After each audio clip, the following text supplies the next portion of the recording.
Okay, well, Miss March may have been the worst film I've seen this year. I'm going to say it right now. Sin Nombre is the best film I've seen so far in the young year of 2009.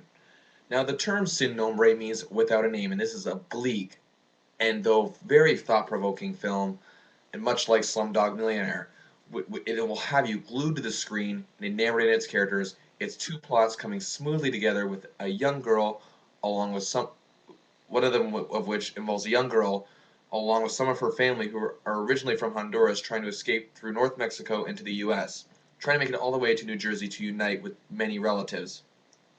Now, another revolves around a young Hispanic gang member who, along with his leader, as well as other young gang members, try to rob the very people escaping to the U.S. on top of these trains.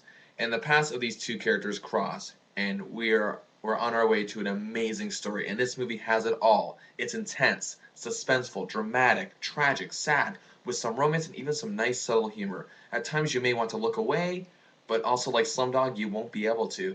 This movie does not hold back either. It paints a real picture of where these people came from, and that's what helps make it so good. Giving a movie like this a world to live in is very important because it helps you understand something that not even a documentary could. As great as some documentaries are, I think some people can relate to a movie with that same kind of intensity a little better. The director of this film is only 31 years old, and he himself has experience to what the people in this film are experiencing. The way this movie is filmed is just also so brilliant, as most shots of this film are remarkably can tell us what is going on and what the mood is, without going over the top or being unrealistic. You'll recall how I mentioned how the Nicolas Cage film Knowing it tried hard to be dark and paint a setting of the characters' lives when really, in a film like that, it's not necessary. Where in a film like this, it's absolutely of the utmost importance that you do that, because that is the only way the world that they live inside of and the world they also live in physically, it helps you understand it a lot better. Now, I gotta also say too that the gang members of this film are cast perfectly to the point where you're almost terrified of them as soon as they come on screen. This isn't a movie that tries to pass off some Hollywood actors as gang members, as they really seem to come off as people who can really do some damage.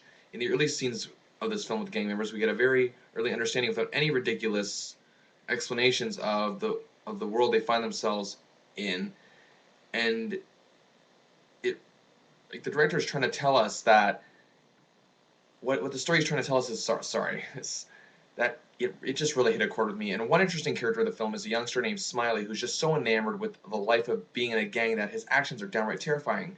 Because a young kid at that age wanting to be involved with something so dangerous, it kind of makes you think, how bad is the world he lives in if he wants to join a gang like this? Many elements of this film are reminiscent of Slumdog Millionaire, but I actually found it to be a lot darker. And while Slumdog Millionaire had a glimmer of hope, this movie doesn't want to paint that picture. But that's what makes it all the more effective in the way the story is told. This is a truly incredible film that paints a terrifying picture of the world that we think we know. Sin Nombre is a thought provoking masterpiece. 5 stars.